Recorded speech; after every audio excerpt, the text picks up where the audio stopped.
Hi, j'espère que vous allez bien. Aujourd'hui, je vais vous parler de drama, un drama coréen que j'ai vu il n'y a pas très longtemps, forcément. C'est Mystic Pop-Up Bar. Incroyable, belle surprise.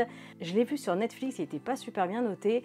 Il avait à peine 88%, je crois, de pouces bleus. Après, bon, voilà, c'est la vie de chacun, mais j'étais quand même attirée par ce drama parce que ça parle d'esprit, de fantômes et tout, et que moi j'adore ce genre de drama.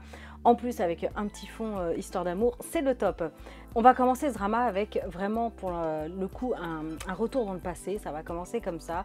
On va suivre une fille et sa maman qui sont quand même dotées toutes les deux de certains dons, de certains pouvoirs, notamment sa maman est chamane et elle est quand même plus ou moins médium, enfin elle a certaines capacités.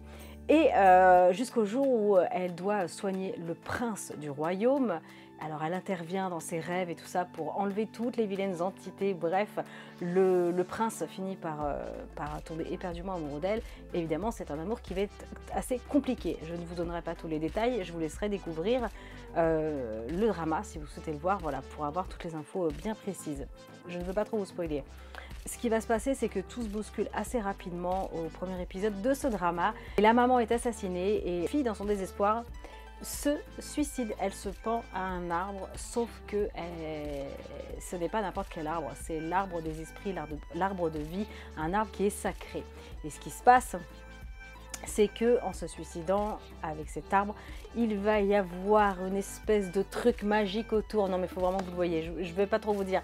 Bref, elle se retrouve aux enfers et elle est condamnée pendant 500 ans à sauver 100 000 vies. Et pour ça, on se retrouve dans les années, alors bien dans le futur, bien plus tard, hein, évidemment, au bout de 500 ans, voilà, on est dans les années 2000 et quelques, et elle doit trouver des gens, et pour ça, il y a une espèce de bar éphémère où les gens viennent boire un coup, manger quelque chose, et quand ils se confient à elle, hop, elle leur donne une espèce de boisson sacrée qui les endorme instantanément.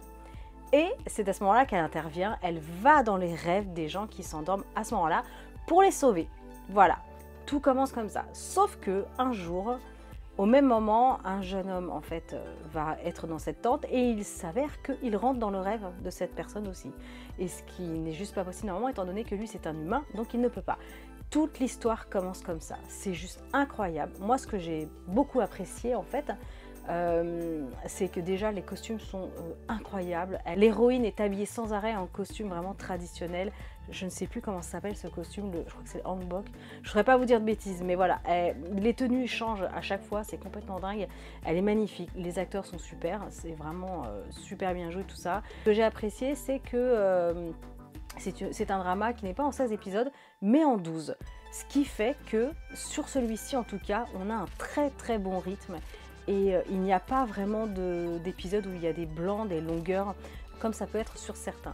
Là, c'est vraiment pas le cas. On a 12 épisodes intenses.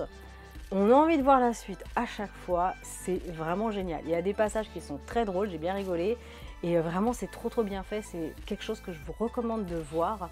Voilà, foncez. Si c'est pas sur Netflix, c'est pas grave, ça sera certainement sur une autre plateforme. Mais c'est vraiment un drama qui vaut le détour. Voilà, de belles histoires, de belles rencontres, plusieurs personnages, on s'attache vraiment à tout le monde.